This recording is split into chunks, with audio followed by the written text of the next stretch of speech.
Super, så er vi klar igen.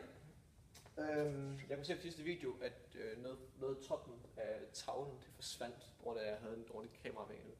Så det håber jeg har fikset nu, så kan jeg også have tavlen lidt højere op. Det andet spørgsmål, det omhandler sinus, cosinus, tangens i retning af trekanter. Og det er det, som vi skal gå igennem nu. Jeg vil først starte med at snakke lidt omkring ensvinklede trekanter, som vi vil komme til at bruge i det her bevis. Så lad os starte med dem. Så hvis vi har to trekanter igen, vi kalder dem igen for trekant A, B, C, og trekant, så jeg gør det her lidt, A, mærke, B-mærke og C-mærke, så er de ensvinklede. Hvis at B og B-mærke er samme vinkel, hvis A og A-mærke er samme vinkel, og hvis C og C-mærke er samme vinkel. Så det kan vi prøve at notere.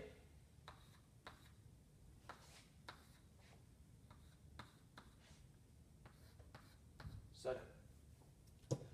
Hvis de er ensvinklede, så kan vi også lige sætte nogle sider på. Den kalder vi for A, den kalder vi for B, den kalder vi for C, den kalder vi for A-mærke, den kalder vi for B-mærke og C-mærke. Så gælder der, at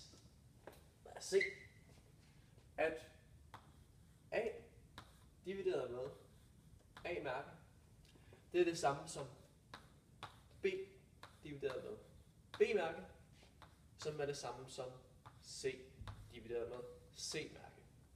Og som regel, så siger vi faktisk, at de her, det er lig med en konstant K, som jeg skal for forstørrelseskonstanten.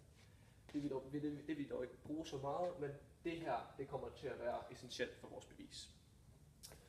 Så når vi har sagt det, så skal vi også kunne finde ud af at genkende de her ensvinklede trekanter. Og på grund af vinkel som en trekant, så skal vi faktisk kun vide, at de to af vinklerne er ens, før vi ved, at det er en ensvinklet trekant. Fordi vi kan bare bruge vinkel som en trekant til at udregne den sidste. Så nu har vi ligesom redegjort for det her, så skal vi i gang med selve beviset. Og vi skal bruge noget sinus, cosinus, tangens. Så lad os starte med enhedscirklen, fordi det er jo en oplagt måde at komme i gang med det. Undskyld for dårlig cirkeltegneri, det er ikke lige mit speciale, men det ser vist. Den ser udmærket ud. Så tegner vi vores koordinatsystem, og jeg gør lige lidt langt herude, fordi vi skal faktisk bruge en hel del af x-aksen. Så kan vi tegne en vinkel ind, og vi kører lidt ud fra bare enhedscirklen. Men vi kan godt notere, hvor den rammer enhedscirklen, og føre den ned til x-aksen. Og vi vil også gerne have den herude for enden ned til x-aksen. Her i origo, det kalder vi for A, og herude kalder vi den her for B, og den her for C. Vi skal forestille os, at vores trekant, det er den her ABC-trekant.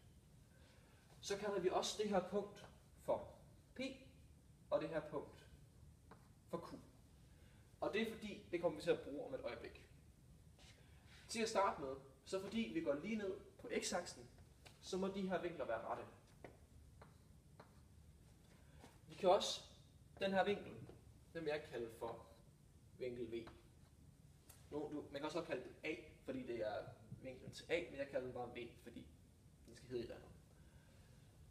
Vi kan også se, at trekant APQ må være ensvinklet med trekant ABC, fordi de deler jo begge to vinkel V, og de har begge to en ret vinkel.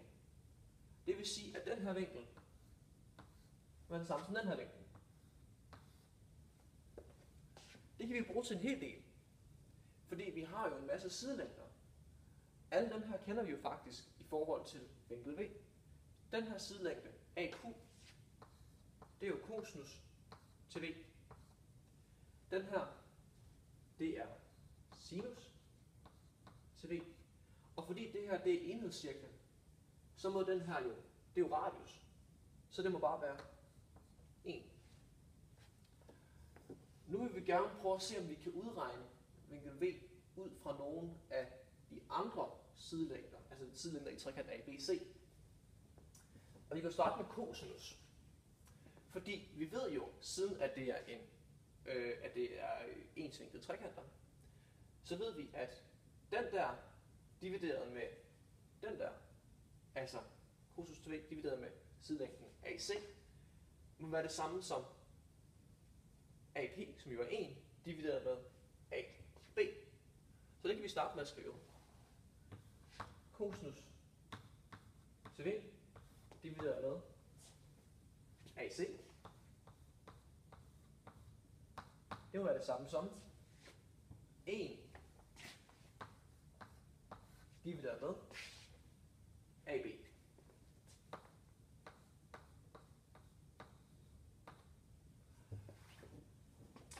Vi vil gerne have den her til at stå alene, så vi er i gang med AC på begge sider. Og så får vi, at cosinus til v, det er lige med AC divideret med AB.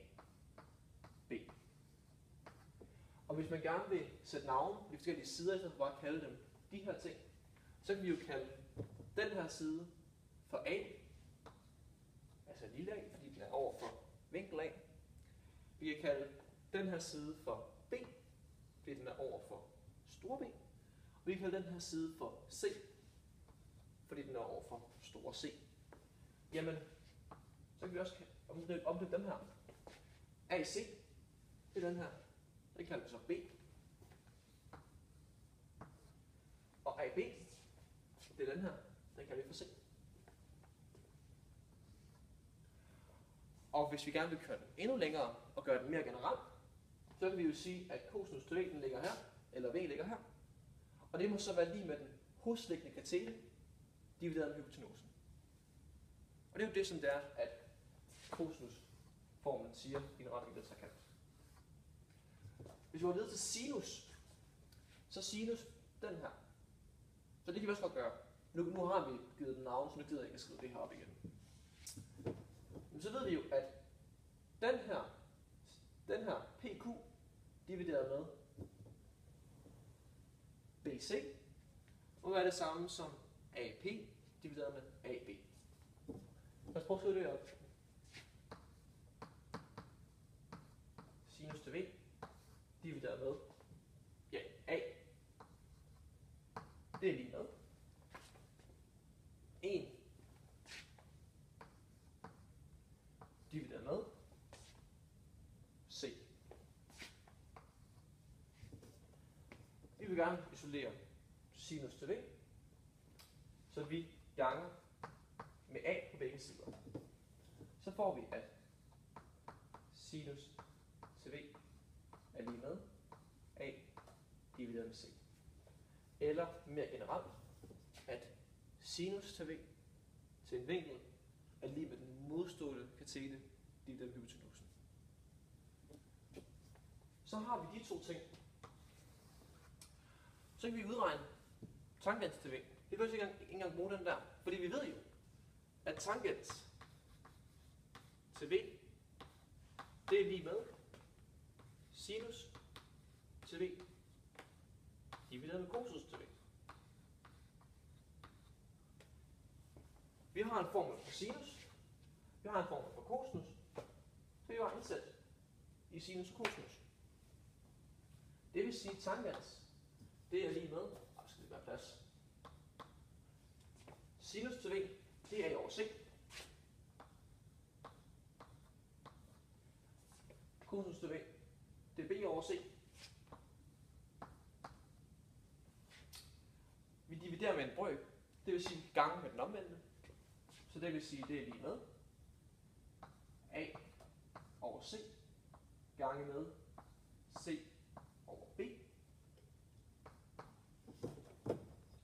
C går ud med C, så har vi, at det er A over B. Eller, hvis vi gør det mere generelt, så er det den modstående katete divideret med den hosliggende katete. Og det er jo faktisk de tre former, som vi skal bevise. Lille firkant. Så er vi færdige. Det er beviset. Til spørgsmålene, så er det jo oplagt for dem at spørge om sinusrelationerne og kosinusrelationerne, som jeg vil gå igennem i de 2 næste videoer. Det kan også godt være, at der bliver spurgt om, jamen kan man bruge andre formler i en retvinklet trekant? Og her er det selvfølgelig oplagt at sige, jamen vi kan også bruge vinkelsum i en trekant, eller Pythagoras, som vi jo lige har bevist. Så der er forskellige værktøjer, hvis vi har at gøre med retvinklede trekanter. De her 3 formler er 3 af dem. Man kan også godt bruge vinkelsum eller Pythagoras. Og ellers så er det vist det, jeg havde. Så tak for ligesom.